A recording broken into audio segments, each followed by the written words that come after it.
Amém, queridos? Graças a Deus, por mais essa oportunidade. Estaremos dando continuidade, então, a esse pool de estudos relacionados aos patriarcas. E nós queremos falar hoje, comentar um pouco hoje, aprender hoje um pouco a respeito de Gideão. Amém? Gideão, o seu chamado, e procurarmos tirarmos dessa história, o máximo de lições possíveis para a nossa vida espiritual. Amém? Glória a Deus. Vamos orar ao Senhor. Senhor Deus Pai Todo-Poderoso, em nome de Jesus Cristo, Teu Filho amado, nosso Senhor, nós oramos e agradecemos ao Senhor, quanto és Deus, és Pai, és fiel para todos sempre. Nos guarde livre de todos os males, nos concede amá-lo, honrá-lo, respeitá-lo, adorá-lo, glorificá-lo e bendizê-lo na beleza da tua santidade. O Senhor é o Senhor da nossa vida e é o Senhor da nossa história, pelo que eu peço. Continua sempre conosco, em nome do Senhor e Salvador Jesus Cristo. Nos concede, Pai, aprendermos mais com a tua gloriosa e excelente palavra, porque a tua palavra diz que ela é luz, ela é alimento, ela verdadeiramente é remédio, e nós glorificamos ao Senhor. E em nome de Jesus Cristo, que o teu Espírito Santo venha abrir o nosso entendimento, de sorte que a tua palavra tenha total guarida no nosso espírito, e o nome do Senhor seja exaltado, a nossa vida seja edificada no Senhor, em nome de Jesus. Amém. Graças a Deus. Abra sua Bíblia, o livro de Juízes, capítulo de número 6.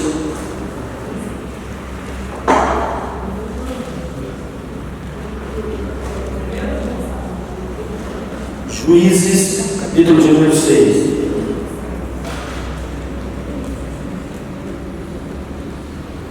Nós vamos observar algumas lições preciosas da vida desse homem de Deus, que verdadeiramente podem ser observadas por nós.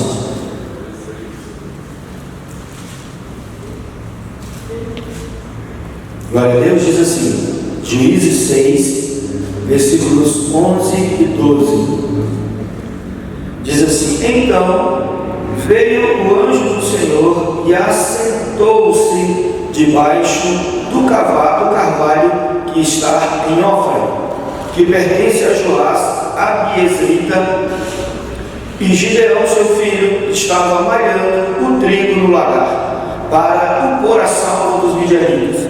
Então o anjo do Senhor lhe apareceu e lhe disse: O Senhor é contigo, homem valente. Amém? Glória a Deus. Podeis assentar-se em nome do Senhor e Salvador Jesus Cristo. Glória a Deus. E a pergunta que não quer calar é a seguinte: que lições, queridos, que lições de liderança nós podemos aprender com um homem que passou a maior parte da sua vida sem exercer liderança? E, pelo contrário, passou debaixo da opressão do inimigo, se escondendo dos seus opressores. Quando observamos a palavra, nós vamos ver que Gideão foi um líder que serviu a Deus e ao seu povo como juiz, levantado pelo próprio Deus, numa ocasião absolutamente conturbada da nação de Israel, a época dos juízes, e nós observamos que a época dos juízes em Israel coincidiu exatamente com um período de grande frouxidão espiritual, relapso espiritual, vamos dizer assim, e um grande relativismo religioso, para eles tudo era relativo, tudo estava mais ou menos, tudo, eles não tinham o real valor do que era verdadeiramente estar andando dentro da presença de Deus, obedecendo do jeito que era para fazer, E nós vamos observar que aqui e acolá nós encontramos algumas questões semelhantes hoje no nosso país, Encontramos, infelizmente, igrejas onde você pode fazer tudo é permitido. Algum tempo atrás nós fomos inundados com a onda da supergraça, onde você podia fazer tudo porque Deus é amor, e já que Deus é amor, então não é? E nós vivemos na época da graça, então está tudo liberado. Só que infelizmente uma aberração espiritual, porque a graça não é passaporte para o pecado, de maneira alguma, nunca foi. A graça é a representação máxima do amor de Deus para com o homem. E como nós já temos falado aqui algumas vezes, ela encerra o contexto de, ora, a minha liberdade ela é do tamanho da minha responsabilidade. Quanto mais responsável eu sou, mais livre eu também sou. Amém? E o contrário também acontece. Então as pessoas usam o pressuposto da graça. Infelizmente hoje usam o pressuposto da graça para abrirem o seu coração e fazerem todo tipo de torpeza diante do amor de Deus. O amor de Deus é inquestionável, queridos. Porém, a segunda parte do versículo também, que diz que ele é amor, mas ele é fogo consumidor. Tá bom? Então, para quem chegou agora, nós estamos falando hoje do patriarca Gedeão, Juízes, capítulo de número 6. Não é?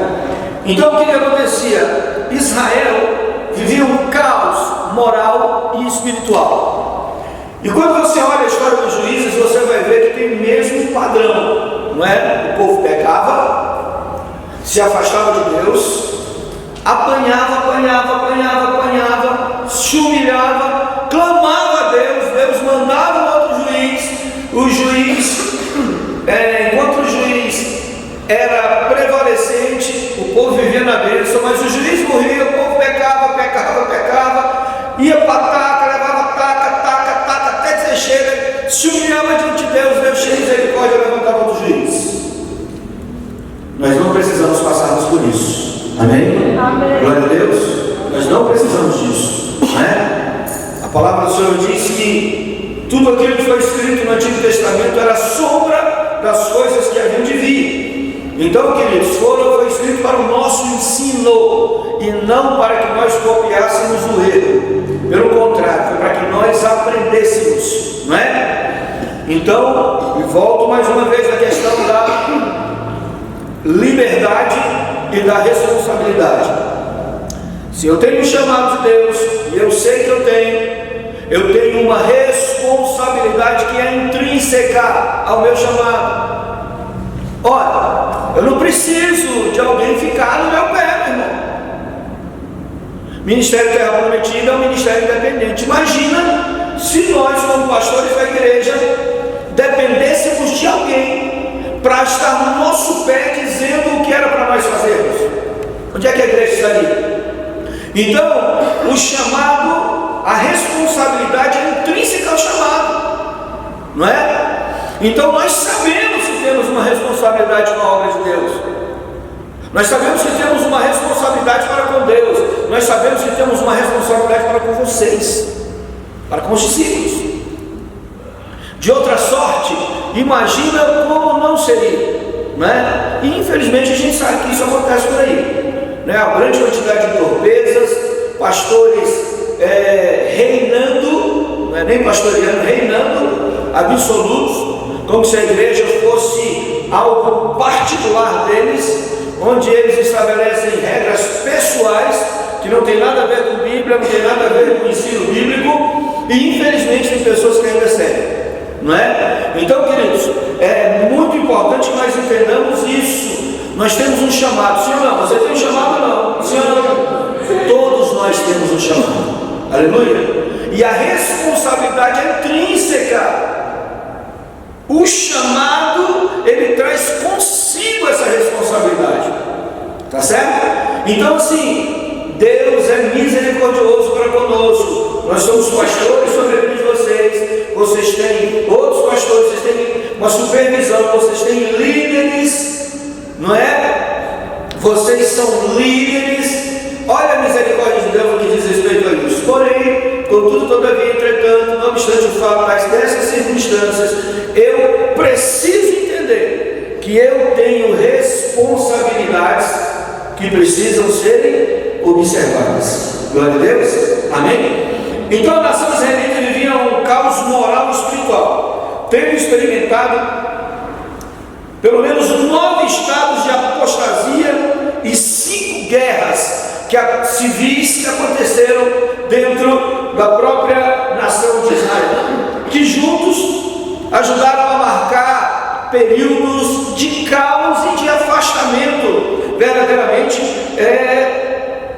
na alma daquele povo, E o resultado, de tudo isso era sempre uma geração que não tinha um líder absoluto, Eles choravam, eles clamavam, eles pediam, e Deus erguia e levantava alguém para lhes socorrer.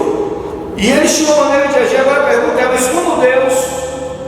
como é que Deus entrava dentro desse contexto, Nós observamos que, coloca para mim Isaías 59:16. Nós vamos observar que Deus, ele questiona o patriarca a respeito de se havia na nação alguém que se colocasse na brecha, e viu que ninguém havia, e maravilhoso de que não houvesse um intercessor, pelo que o seu próprio braço trouxe a salvação e a sua própria justiça o susteve. Só para você entender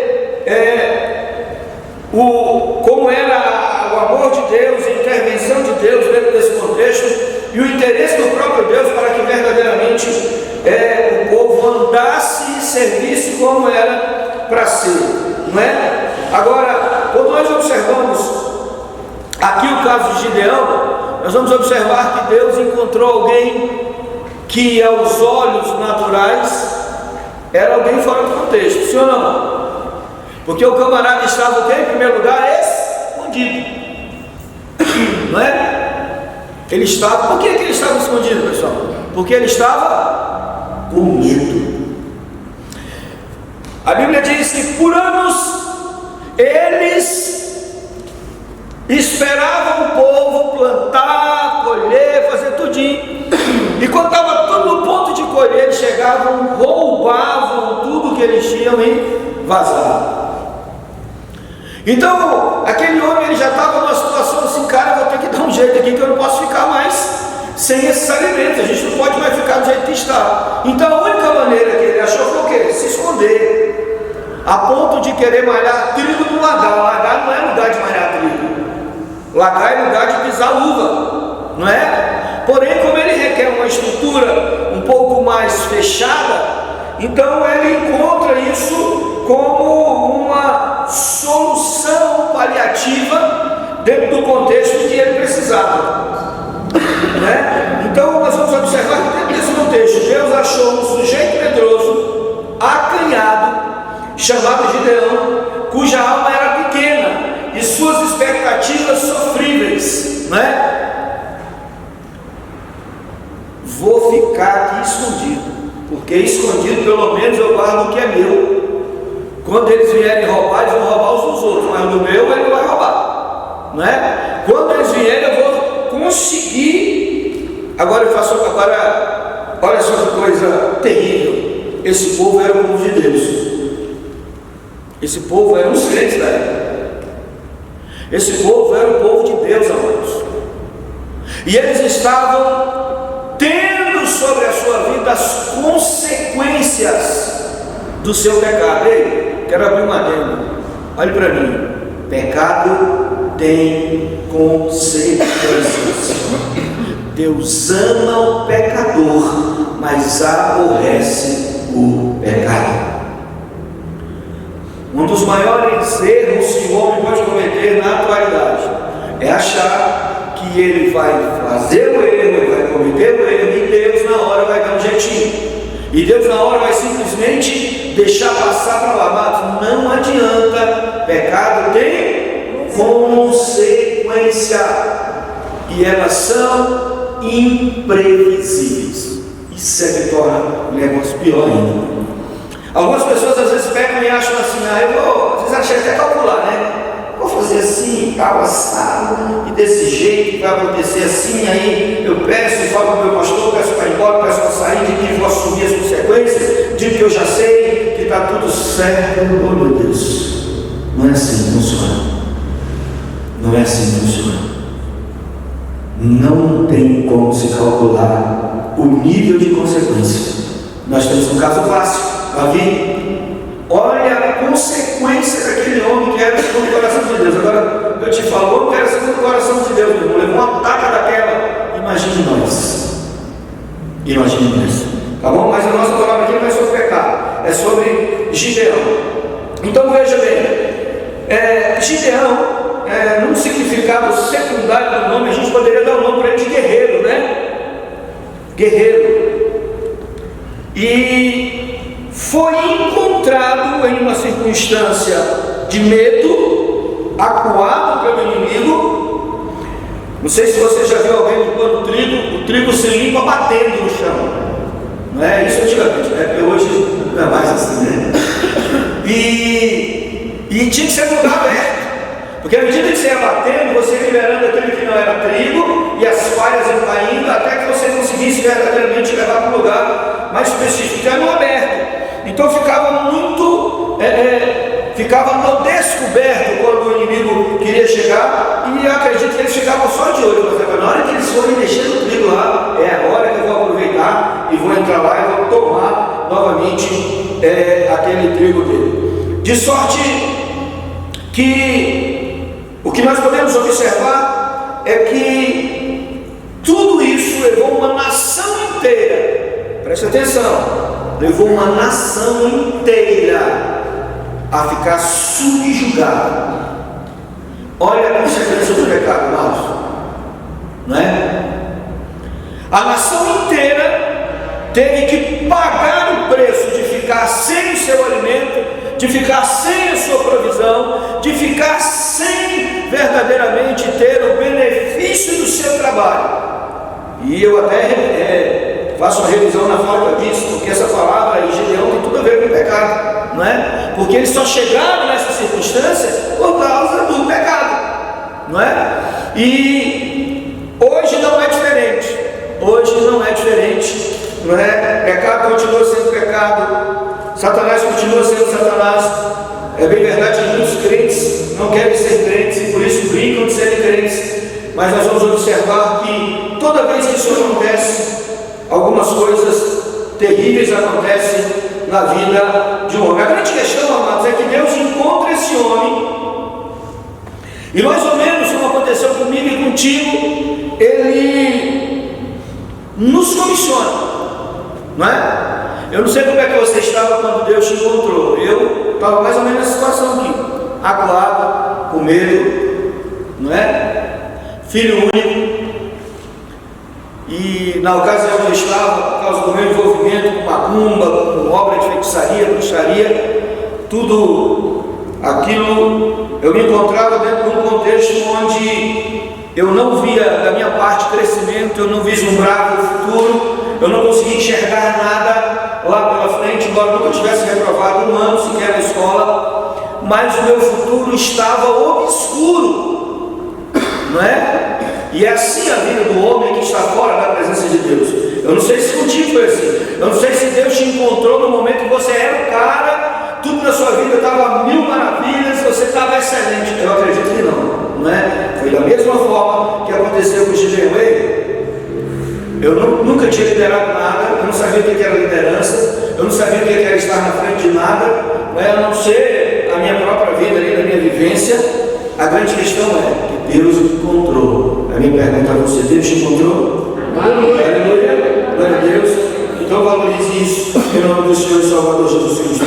Quando Deus nos encontra e nos comissiona a fazer uma coisa que até mesmo nós duvidamos que sejamos capazes de realizar, até que partamos verdadeiramente de encontro a Ele, Ele nos conceda essa vitória e nos faça muito mais do que vencedores. Eu quero abrir seus olhos essa noite e dizer para você: olha para mim, não existe coincidência em Deus. Aleluia. Deus não estava passeando lá pelo terreno dos israelitas e aí de repente Deus estava passeando e se deparou com Gideão. Falou: oh, rapaz, te encontrei por acaso. Não se engane. Ei, Deus encontrou você. Amém? Glória a Deus. Foi Deus que encontrou você. E independentemente do que você acha de si mesmo, nós vamos observar isso hoje aqui, independentemente do que você acha sobre si, eu quero dizer que Deus tem um conceito sobre a sua pessoa, e que se você entender isso e observar isso, de acordo com o que a palavra de Deus nos orienta, há toda a possibilidade de Ele te tirar de uma situação onde você não era ninguém te conhecia, você tinha medo do mundo, tinha medo do futuro, tinha medo de si mesmo, e Ele te colocar numa posição muito mais excelente. Só quem crê, tem um gratidão bem alto, bem forte para o Senhor. Aleluia. Então nós queremos observar, queridos, alguns aspectos da vida desse homem que certamente servirão para nós. E eu creio que alguns de nós vamos nos identificarmos com algumas questões, e dentro desse contexto nós vamos observar alguns aspectos, e dentro desses aspectos nós vamos observar algumas leis espirituais. E eu quero dizer para você que lei é princípio, e o princípio ele é imutável. Amém? O princípio não muda porque você mudou de estado, o princípio não muda porque você mudou de país. Princípio é princípio. Amém? Glória a Deus. O primeiro aspecto que eu quero observar aqui é o chamado. Diga o chamado. Bata no seu peito e diga: eu tenho chamado. Você crê nisso? Então balança o seu irmão que está do seu lado e diga: ei, você tem um chamado. Eu quero que você balance ele mesmo, assim, balança ele, meu filho, você tem um chamado. Bora, irmã Sandra, descruza o braço aí, pega, empurra o irmão. Você diz: você tem um chamado. Aleluia, glória a Deus, nós precisamos disso. Olha o que aqui diz Juízes 6:11. É muito claro. Então veio o anjo do Senhor. O anjo de quem? Do Senhor. Olha só, do Senhor, e assentou-se debaixo do carvalho que está em Ofra, que pertence a Joás, pai, do nosso patriarca e Gideão, seu filho, estava malhando o trigo com Agar para o pôr a salvo dos midianitas. Então o anjo do Senhor lhe apareceu e lhe disse: o Senhor é contigo, homem valente. Você consegue entender que isso é um chamado ou não? Mais um chamado. Você está lá morrendo de medo, com temor, você já estava cansado, porque todo ano era a mesma coisa. Todo ano, imagina, um ano após o outro. Você trabalha, lava a terra, planta, irriga a terra, faz tudo direitinho. Na hora de você colher, o pessoal vem roubar. Quem aqui já foi assaltado e roubado? É horrível, não é, gente? Agora imagine isso acontecendo ano após o outro. Nem queira imaginar. Sempre na mesma época. Porque uma coisa é você ser roubado, por exemplo, você roubado teu celular hoje, aí amanhã você está na parada, o cara vem roubar de novo, você vem, cara, chegou atrasado, já roubaram. É diferente, amado, de cara roubar o seu celular e depois você trabalhar, correr atrás, comprar outro. Aí você fala: bem, eu vou comprar um melhor, né? Aí você compra um melhor, e quando você está todo alegre com o seu celular acabou, passa pra cá, perdeu, né? E uns bandidos sem vergonha deixando de vagabundo ainda. Perdeu o vagabundo. Cara, brincadeira. Você olha pro cara: perdeu o vagabundo. Perdeu o vagabundo. Mas infelizmente, amado, agora imagine isso dia com a gente. Você está lá com o iPhone 1, e o cara roubou o iPhone 1. Aí você fala: vou comprar o iPhone 2 porque o 1 já está obsoleto. Quando você está todo alegre com o iPhone 2, o cara chega: perdeu, o iPhone 2 já foi. Aí você fala: eu vou comprar o 3. Quando você está todo alegre com o 3, o cara: perdeu, vagabundo. Você compra o 4. É terrível, amados. Isso é impensável até. Mas infelizmente era a história. A reincidência daquilo levou o povo a adquirir medo. E isso é uma coisa que se estabelece na alma do homem. Você sabe como é que treinadores treinam elefantes? Você sabe como é que é? Eles pegam o elefante e eles amarram o elefante no tronco de uma árvore, E toda vez que o elefante quer correr, que ele estica a corda, que o seu pescoço estica, eles batem no elefante. E aquilo vai ficando uma memória no corpo do elefante, a ponto de, em algum tempo depois, basta aquele camarada levantar o chicote e o elefante já para. Algum tempo depois, sabe o que vai acontecer? Ele pega a corda do elefante e coloca no pé do banco de criança, deixa eu ter uma cadeirinha. Só por ver que a corda está no pescoço dele e está amarrada em algum lugar, o elefante não se mexe, porque foi criada uma memória na sua mente, no seu corpo físico, de sorte que quando ele tenta mudar, ele já pensa, nem vou, porque na hora que eu me mover aqui, a taca vai comer em mim aqui, então eu vou ficar quietinho. E é por isso que você vê o elefante lá, tranquilão, né? E com a cordinha amarrada no banquinho, se ele puxar, meu irmão, sai arrebentando todo mundo, mas ele tem medo, o medo estabeleceu-se na vida dele, e ele fica travado, ele fica parado. É assim que eles conseguem fazer o treino nos elefantes. Isso é uma técnica de Gestalt, uma técnica psicológica. Agora entenda o que acontece. Era a mesma coisa com esse povo, mas esse povo já estava condicionado. E o pior, condicionado à perda, condicionado a não ter o benefício do seu trabalho. O povo estava condicionado a não ter o benefício do seu esforço. Olha que coisa horrível. A ponto de você não encontrar outros homens no texto falando de outras pessoas, de um único homem. Ora, se haviam várias famílias ali, por que não tinham vários homens fazendo a mesma coisa? A ponto de um único homem tentar surgir dessa circunstância para tentar conseguir o alimento para si próprio e para a sua própria família. Entenda. Então eu quero dizer para você essa noite, não se deixe condicionar pelas circunstâncias adversas que aparecem na sua vida. Nós temos alguém que te direciona, que aponta o caminho para nós. Esse alguém é o nosso Deus, Ele é o nosso Pai, Ele cuida de nós nos mínimos detalhes, Ele é conosco, e a palavra de Deus diz que Ele não dorme, não dormita o guarda de Israel. E ainda que talvez o seu corpo, a sua mente já esteja dizendo, não vou convidar mais ninguém para vir para a célula não, eu não vou me esforçar mais não, a gente se esforça e esse povo não vem, a gente convida e esse povo não vem. Eu quero dizer para você, querido, que o seu trabalho não é vão no Senhor. Na hora certa, na hora certa, na hora certa, o Senhor vai te abençoar e vai conceder que verdadeiramente o teu ministério floresça para a honra e glória do nome dele, Cristo Jesus. Amém? Glória a Deus. Então veja, pelo contexto da história, não parecia realista afirmar que o Senhor estava com Gideão, sim ou não? Como é que o Senhor estava com Gideão? E ele mesmo fala isso, né? Senhor, se o Senhor é comigo, como é que eu estou com uma situação de miséria dessa?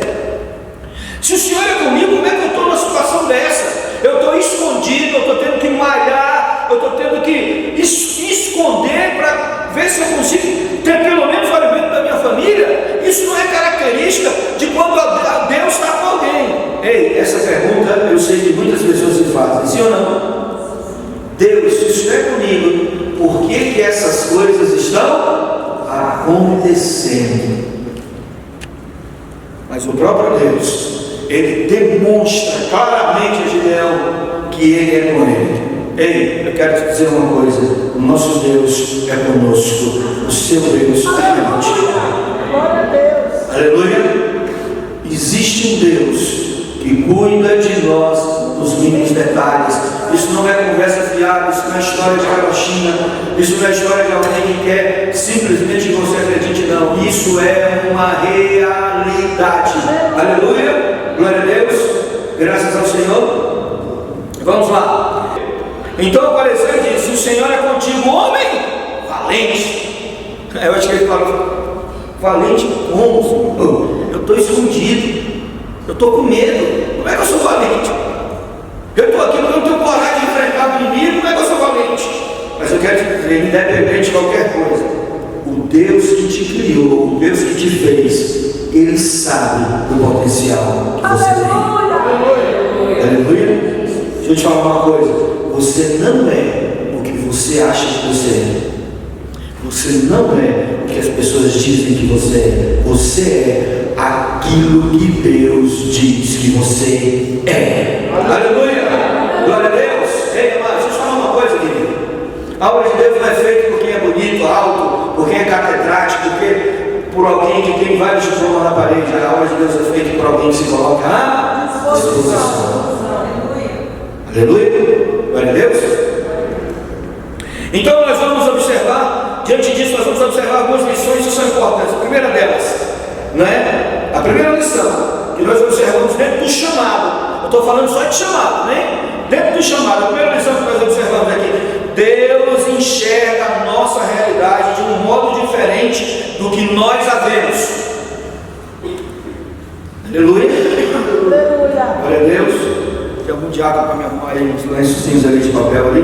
Porque eu estou derretendo aqui.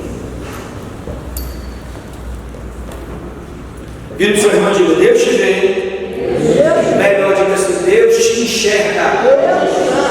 Aleluia! Diga: Deus te enxerga de um modo diferente do que você próprio se vê. E aí nós observamos a palavra de Deus no 1 Samuel 16:7, que diz assim: porque o Senhor não vê como vê o homem. Aleluia! Aleluia! Glória a Deus! Essa palavra foi dita onde? Foi dita onde? Quando Deus mandou Samuel ungir Davi, que chega lá e ele olha para os irmãos grandes, talvez bonitos, talvez másculos, fortes, e ele é levado à escolha através da visão.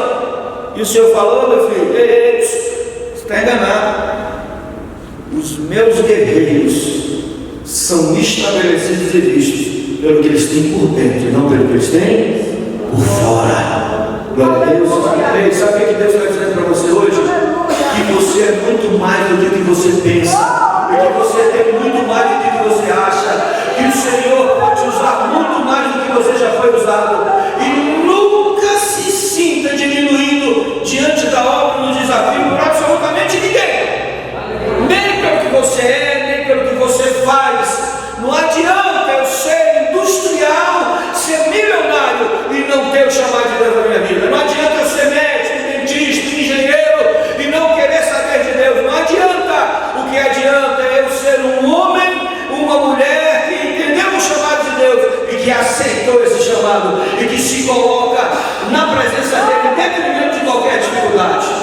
Ei, deixa eu te falar, essas pessoas que são bem assalariadas, que têm uma posição profissional de evidência, elas serão cobradas, porque elas têm, mas não fazem. E não adianta, Deus não vai cobrar, ou vai contar com quem tem e não faz, vai contar com todos aqueles que se colocam à disposição e se entregam à obra dele. Aleluia!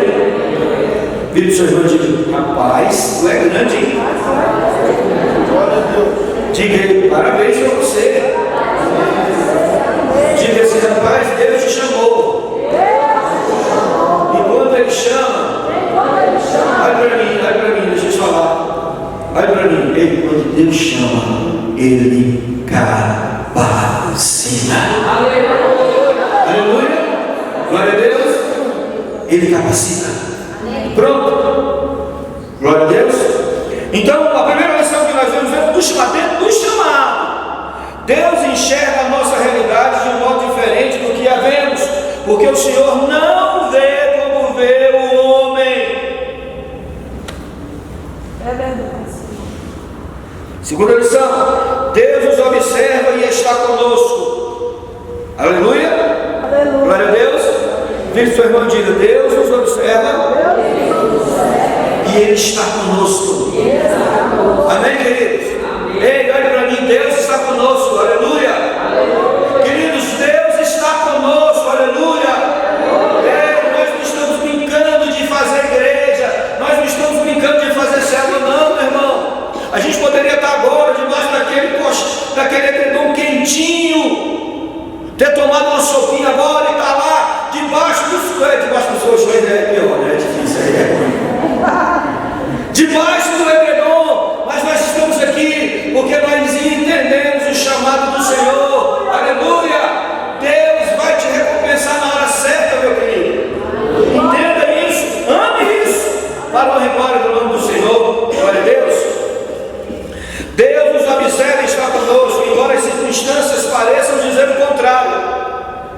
Os seus olhos estão atentos aos fiéis da terra, que têm recebido do Senhor a misericórdia de ser fiel. Coloca para mim Salmo 101, versículo 6. Salmo 101, versículo 6. Mas o Senhor disse a Samuel: não atentes para a sua aparência nem para a grandeza. Os meus olhos estão sobre os fiéis da terra, para que habitem comigo. O que anda no caminho perfeito, esse me servirá. Quem que vai servir? Que anda no caminho perfeito. Glória a Deus.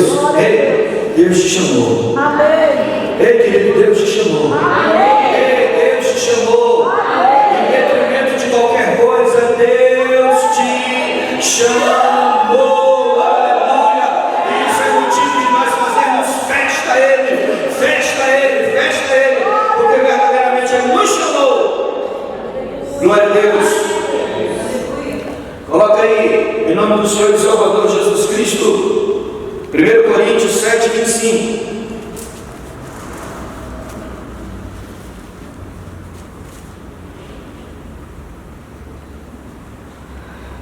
Coríntios 7, 25. Ora, quanto às virgens, não tenho mandamento do Senhor, dou, porém, o meu parecer como quem tem alcançado misericórdia do Senhor para ser fiel. Deixa eu falar uma coisa para você. Deus conta conosco. Aleluia. Imagina a cena. Deus chega naquele lugar e encontra aquele homem numa circunstância onde o seu coração estava abatido, o seu coração estava questionante, não é? E eu imagino ele no meio da realização do seu trabalho e pensando, dizendo: mais um ano do mesmo jeito, mais um ano o inimigo chega e faz tudo isso de novo. Agora olha para mim, ei, olha para mim. Eu fico imaginando aquele homem pedindo a Deus uma solução. Sim ou não? Você pediria para Deus uma solução, Maria? Sim. Claro. Oh, meu Deus, me dá uma solução. Como é que pode? Vai para o 7º ano esse povo vindo aqui roubando o que a gente tem. Ei, olha para mim. E naquela hora Deus diz para ele: ei, Gideão, você está pedindo uma solução, mas eu quero dizer que você é a solução. Aleluia. Você consegue entender? Glória a Deus. Aleluia. Ei, você que é a solução. Aleluia. Amém? Ei, para as questões da sua casa, para os desafios que você tem tido nos últimos dias, ei, você é a solução. A solução não vem de fora, a solução não vem de outro lugar. Deus vai te levantar, vai te erguer, Ele vai fazer com que você seja a solução. Glória a Deus. Você entende isso, irmão? Amém. Olha hoje o contexto que está na sua família, os problemas que você tem passado, as circunstâncias difíceis que você tem passado, e eu sei que você tem pedido a Deus uma solução, mas essa noite Deus vai dizer para você: a solução é você, é você, é você diante dele, porque Ele vai te levantar e vai te fazer vencer para a glória do seu nome. Terceira lição: Deus conhece o nosso potencial, mesmo que não saibamos ainda que o possuímos ou possuamos. Aleluia. Isso é mais comum do que se possa imaginar, não é? As pessoas não terem noção do que elas são capazes. E muitas vezes a gente fica escondido dentro de nós mesmos. E aí a gente fica pensando: ah, mas se fosse fulano, o negócio andaria. Mas como sou eu acho que não vai dar, não vai rolar. Mas se fosse Beltrano, olha, o negócio estava feio. Mas como sou eu acho que não vai rolar. Ei, o Senhor te trouxe aqui essa noite para te dizer que Ele conhece o seu potencial. Aleluia. E eu, como seu pastor, quero dizer: você tem um potencial. Aleluia. Glória a Deus. Você consegue entender isso ou não? Você tem, irmão, Deus te deu, foi Ele que te deu. Glória a Deus. Você tem um potencial, não se esqueça disso. Não abra mão disso, não negocie isso, não entregue isso. Absolutamente, você tem um potencial e você precisa trabalhar nesse potencial, você precisa evidenciar esse potencial, você precisa, na realidade, colocar isso para fora e, em nome do Senhor e Salvador Jesus Cristo, tomar posse de toda a vitória que Deus tem para a sua vida e para a sua casa. Chega, vira os seus irmãos, chega de ficar malhando trigo no arado. Aleluia. Glória a Deus. Glória a Deus. Sim ou não sim? Sim. Sim, querido. Conta comigo pelo menos a eternidade toda, né? Conta comigo pelo menos para sempre. Aleluia, glória a Deus. Ei, deixa eu te falar uma coisa. Se existe alguém que nós podemos dizer essa palavra, é o nosso Deus. Nós podemos contar com Ele, pelo menos pela eternidade. Olhe para mim. Deixa eu te falar uma coisa. Acontecimentos recentes têm trazido tristeza ao teu coração, a ponto de você muitas vezes questionar o teu chamado, questionar a tua vida espiritual, questionar se você está no caminho certo. Eu estou aqui como homem de Deus para te dizer que existe um chamado sobre a tua vida, sobre a tua casa, sobre o teu coração. Você tem um potencial, você tem um potencial. Foi Deus que te deu esse potencial. Não importa o que as pessoas digam, você precisa entender isso, você precisa abraçar isso, você precisa proteger isso, você precisa caminhar nessa direção. Só você que entende, demorado de júbilo e algo bem forte. E agradeço o Senhor. Ei, olha para mim. Ele nos escolheu quando não havia em nós absolutamente nada que fosse a nosso favor.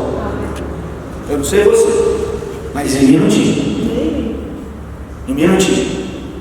Olha para mim, em mim não tinha nada que esse grandioso Deus poderoso olhasse para mim e dissesse: meu filho, eu vou usar você. Não tinha nada que eu pudesse dizer assim: Deus, o Senhor vai me usar por causa disso, por causa daquilo, nada daquilo, nada. Mas mesmo assim, ele vira o seu irmão e diz: mas mesmo assim, diga com mais ênfase, mas mesmo assim, só quem pode adorar o Senhor agora é Ele, porque Ele é digno de todo louvor, toda honra, toda glória, toda exaltação. Ele nos escolheu quando ninguém teria motivos para nos escolher. Aleluia. Foi o que aconteceu com os leões. Como é que o povo ia escolher um caboclo medroso, escondido, que já estava há tanto tempo na mesma situação? A nossa tendência, quando alguma coisa acontece dentro desse contexto, qual é? É querer encontrar algo novo, não é? Não, para mudar a circunstância, nós vamos precisar de pessoas novas, nós vamos precisar de anjos guerreiros desçam do céu e façam o regaço. E olha para mim, eu quero profetizar sobre a tua vida. Nós vamos revolucionar o Paraíso de Goiás, e vai ser contigo, na tua liderança, uma liderança sóbria, santa, abençoada, que entendeu o chamado, que vai ser usado por Deus, da maneira como você é, da maneira como Ele te chamou, da maneira como Ele te estabeleceu. Ele vai te usar de uma forma poderosa e tremenda. Se você recebe, glorifique e exalte o nome do Senhor para todos sempre. Aleluia. Glória a Deus. Quantas vezes a gente é levado a querer estabelecer o que Deus vai fazer e como Deus vai fazer? Coloca para mim, Salmo 139, versículo 16.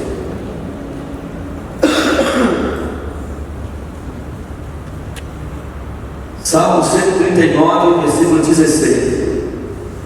Os teus olhos viram a minha substância ainda informe, e no teu livro foram escritos os dias, sim, todos os dias que foram ordenados. Eita, meu Deus do céu, que palavra é essa? É forte. Ei, quem foi que escreveu esse livro, amados? Quem foi que escreveu esse livro, amados? Ei, quem foi que escreveu esse livro sobre a tua vida?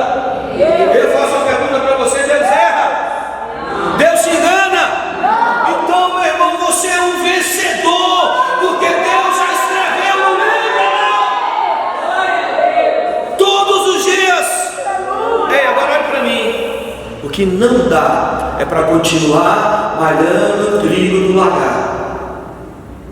Você precisa tomar uma atitude.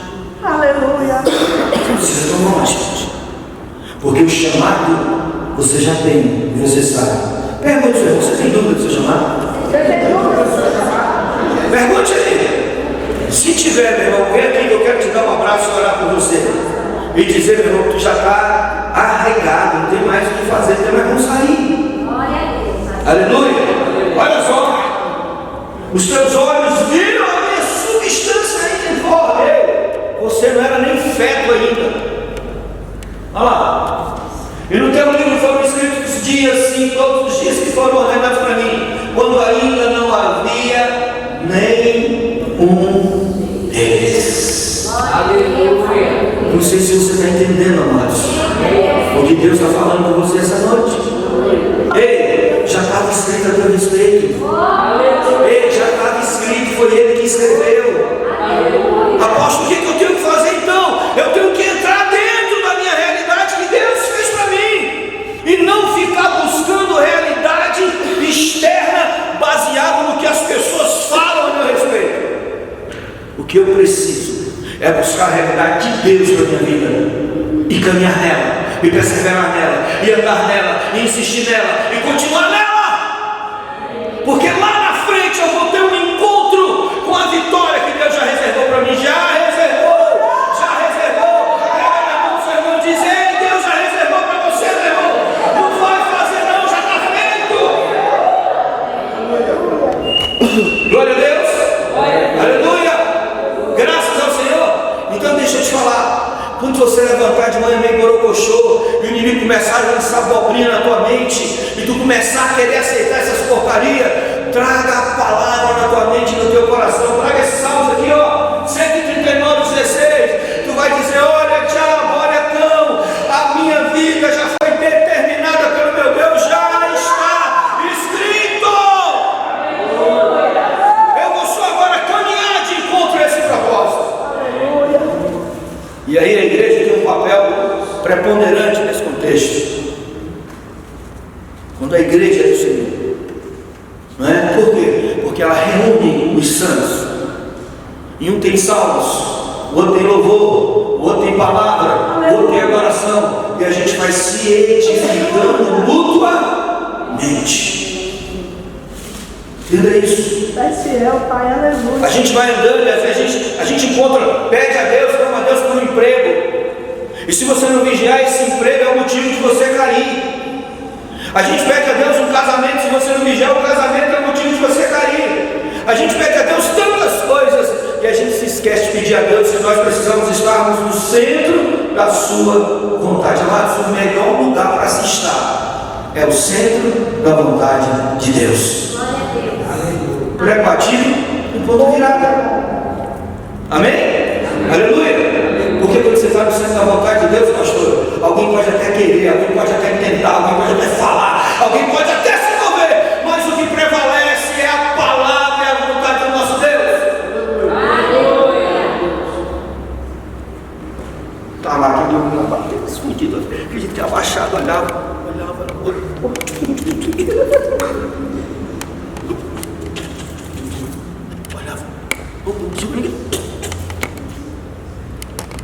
Aí o anjo se prostra, senta, fala: bem-aventurado varão valente. Aleluia. Acho que ele ficou procurando o valente. Cadê o valente? Cadê o valente? Eu valente? Como que eu sou valente? Eu estou aqui escondido. Quantos conseguem entender isso? Quantos conseguem verdadeiramente entrar dentro do contexto dessa palavra e do chamado, glorificando, bendizendo e exaltando o nome daquele que vive? Aleluia, aleluia, glória a Deus. Primeiro aspecto da vida desse homem é o ser chamado. Aleluia. E já com 22 horas. E aí a gente vai parar por aqui.